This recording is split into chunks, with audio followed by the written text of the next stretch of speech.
Hello again, everyone. This is another video I'm going to make here. And this one in particular, we're going to be talking about music. This should be a pretty interesting topic here. But again, just to go over briefly, I'm not a medical professional. I am in no way giving medical advice for anyone.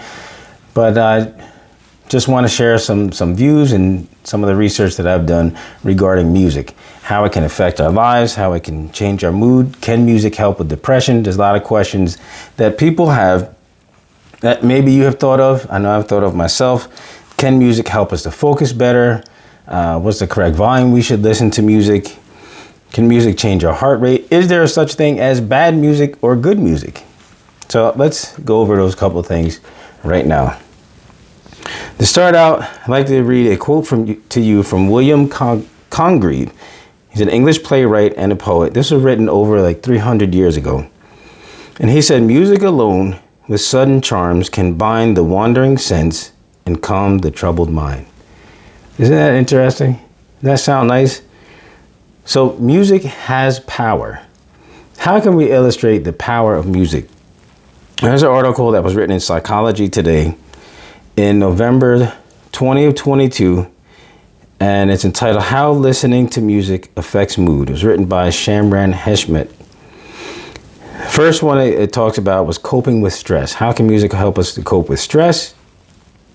Well, it helps disengage in a distressing situation. So if you're in a situation where you've lost a loved one or you've had a bad breakup, music can help us to disengage from that situation so much. Listening to soft and slow music, like classical music, can help us to better manage negative emotions than hard or heavy music. So listening to music that is more instrumental, maybe some jazz music or classical music, rather than listening to something hard and heavy and fast, help us to manage those negative emotions better. Happy music can influence our perception in a stressful situation. So remember there was a song written by Pharrell. It was called Happy, and they did like a 24-hour loop of this song. People, all different famous people and people going through the street just dancing and being happy. It definitely affected your mood if you listened to that song. If you liked it, it affected you. If you didn't like it, then I guess you just turned it off and listened to something else. But upbeat music can also give an optimistic outlook and help you feel better. So we can be in a bad situation, listening to something some upbeat music can change our perspective of what's going on, and that situation help us feel more optimistic. Music and memory. Now, listening to music can give us sort of a nostalgic experience. So we listen to a song, it's like, oh yeah, I remember that song. But what it does, it can lift us up emotionally, gives a nostalgic emotional experience, but it's not the music, but it's what the music reminds us of. So usually when you're talking to someone and a song comes on or they're listening to something, I remember that song, and I was at my grandmother's house and we used to do this, or we had a cookout, and it reminds you of a happy occasion, a wedding or something. There's also pleasure in sad music. So listening to sad music in a sad mood is like someone or a friend who's empathizing with you. Isn't that a nice thought? So sometimes you listen to music, and especially if there's words to the music, sometimes we connect with that person and we'll say, wow, they really get me. That song right there, they're just speaking everything that I'm feeling right now. Because sometimes it's hard to put our feelings or our emotions into words, but a song can actually do that for us. Biologically speaking, sad music is linked to prolactin, which is associated with crying. It's a hormone that gets released in our brain. Prolactin produces feelings of calmness to counteract mental pain. So just listening to music can help to counteract the mental pain or suffering that we're going through. It can also give us the feeling of being moved. Music can make us feel like crying. We can, be in awe of listening to a song. Sometimes you hear a song and a person's voice will just like go right through you. It'll give you goosebumps almost. Music can also help with music and time perception. Now, this is interesting. Time flies when we're listening to music. No doubt many of us have been in a doctor's office or in a waiting room or in an elevator. You know, you got to go up 80 floors in an elevator. You're like, oh, how long is this going to take? You're sitting in the waiting room. You know, you got appointments you got to get to. But at the same time, listening to music helps us to divert our attention away from time processing. So we're sitting there processing time, looking at the clock, worrying about what time it is. Listening to pleasant music will help us to divert our attention. Also, you ever notice when you go in a shopping center, the music that they're playing is played very low? Well, they play that music low because it also encourages you to stay longer and to buy more. They got all this stuff figured out.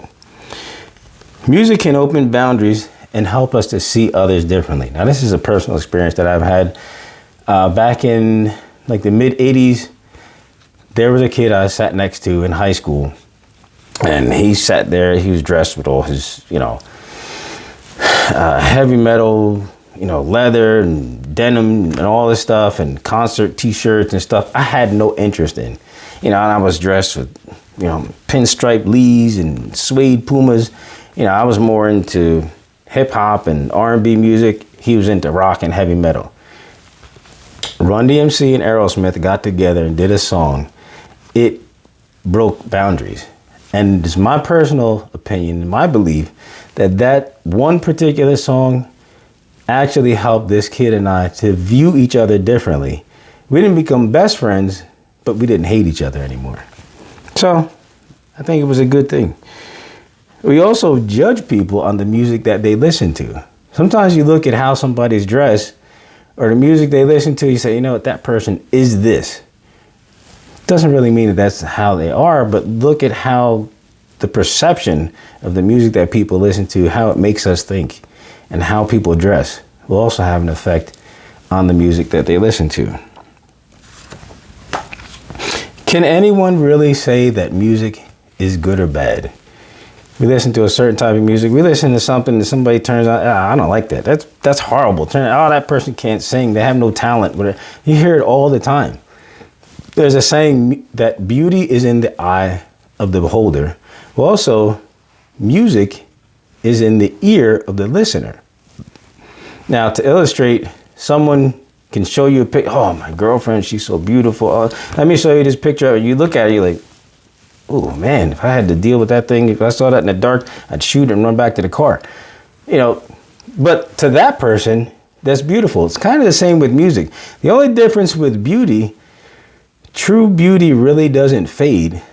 Music doesn't really fade either, but as we get older and throughout time, sometimes our taste changes in music. So music can transcend how we feel at a certain given time. And also the type of music we listen to. Some people strictly listen to one type of music.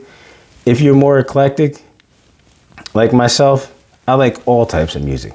And I think listening to different types of music will help you connect with other people's emotions and how other people feel. Can help you to actually be a little more empathetic, I believe, in my opinion. In the article I was written, by the Children's Hospital of New Orleans in April 2023, Roger Botello, who's a board-certified musical therapist, he said, and this is mostly relating to teens, but it can also affect adults as well. But he said, rumination or repetitive thinking or dwelling on negative feelings can occur when a teen is listening to sad music to induce rumination and therefore experiences affective harm via the worsening mood. So basically what that means is, as a teen, particularly he's talking about teens, they listen to music over and over again, and then they start to ruminate. They start to dwell on this music and how it feels with their emotions. There's once a song, and there's other songs that they will loop. They post on certain social media sites, and they'll just loop the song and keep hearing it over and over again. Now, if you're in a sad mood, in a depressed mood after a breakup, and you're feeling really bad and you start listening to music like that and you start ruminating, it can have a serious negative effect on your mood and your mental health as well. And I would suggest that if you see someone who's listening to music like that, that you pay attention and ask them, is everything okay? Just check in on them. And if you start to see a pattern where it's, well, not just one day, because sometimes we have a bad day, we want to listen to some sad music. But if it becomes a pattern, a daily pattern, weekly, you might want to just check them out. Also, listening to sad music can exacerbate a temporary sadness and lead into depression. Music can also increase our heart rate and our breathing. We can be calm, just sitting, relaxed, and just listening to a certain type of music can increase our heart rate. That's why when we go to a gym or we're going to exercise, do some type of physical activity, we usually want to hear music that's upbeat, because that will kind of get us into a rhythm and we'll start using more physical activity. So listening to music like that, that's more upbeat or fast, it affects our sympathetic nervous system, which will increase the release of epinephrine or adrenaline within our nervous system. Article that was written in Very Well Mind, Music for ADHD, Benefits and Types to Improve Focus. It was written in August 20 of 2024 by Theodora Blanchfield, an associate of marriage and family therapist. She says, many people with ADHD gravitate to instrumental music because it generally has a very structural rhythm that helps people focus.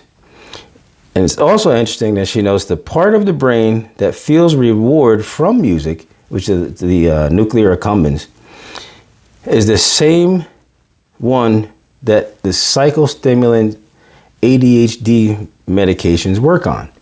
So these people, people that take ADHD medication affects that nuclear accumbens in your brain. That's the same area that music, listening to certain types of music, will also have an effect on. I myself noticed that I can listen more attentively or be more attentive to something if I'm reading a book, especially if it's a very technical type of reading or research that I'm doing. If I listen to more instrumental music, more classical music, anything without words, because then it's less distracting. Or if I'm in a noisy place, I have to put on headphones and it helps me to be able to focus. You can listen to any type of music that you want as long as it helps you to focus better. So, parents, you hear the teens listen to certain type of music. If it helps them to get good grades, I guess let them go ahead, as long as it doesn't have a negative effect on them. It's interesting also to note that she wrote in this article that classical music puts the brain in an alpha state, which leads to improved cognitive performance. And Mozart in particular is one that has been proven to help. Now, I also read about this in a book that was written by Norman Doidge called The Brain's Way of Healing. And he talks a lot about neuroplasticity, something anyone who knows me knows that I like to read anything dealing with neuroplasticity. I'm fascinated by the brain. The fact that the brain only weighs 3 pounds and we know so little about it and there's so much to learn, just I find very fascinating. But one thing he noted, there's a Dr. Alfred Tomatis, and by using listening therapy, which Mozart was one of the artists that he used, or a classical composer that he used to help people, and listen to what he helped people with. He helped them heal dyslexia, auditory processing disorder, and autism spectrum disorder. So there's a lot to be said about music. And it wasn't just music that he used, the methods that he used, but there's other things involved. But there's something to be said about music and the type of music that we listen to that can also help people and heal people who have processing disorders and other mental disorders as well. Music can help increase verbal memory, reading skills, mathematical skills, and also increase attention and concentration. People that have ADHD have a difficult time focusing. Music can help them to be able to focus. what volume is good to listen to music at? Sometimes we have our favorite music. We want some, we feel in a good mood. We want to crank the volume up. We want to be careful with that because research says that 80 decibels at 40 hours a week is considered healthy. Anything above that, maybe for a little bit, short period of time, is not that big of a deal. But for teens and children, it says 75 decibels at a 40-hour week is safe. To give you an idea of what 80 decibels sounds like, it's not very loud. It's like the noise that is put out by an AC window air conditioner, a dishwasher, a hair dryer, or at a car wash. We go through a car wash, we hear that noise. That's not very loud. And if you're interested, frequencies that we listen to music between 20 and 20,000 hertz, if you find that interesting.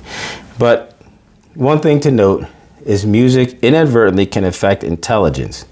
But just listening to music, just listening to classical music is not going to make you more intelligent. What it does, it might help you to focus better if your goal is to study or to increase your understanding of something. Listening to a little bit of music, or especially instrumental music, jazz, classical, anything without words can help you to focus better. And also, there's another point, people that are successful, most of them do listen to, they have a higher IQ, and they listen to, a lot of times, classical music or instrumental music. So, with all that being considered, I hope you enjoyed this video. If you can, like and subscribe, feel free to share, and I'm gonna post more videos. Anything that's interesting to you that you want me to do research on, put it in the comments. I would really appreciate it. Thank you for any criticism that you can give me. Thank you for listening, and I hope you have a healthy and happy day.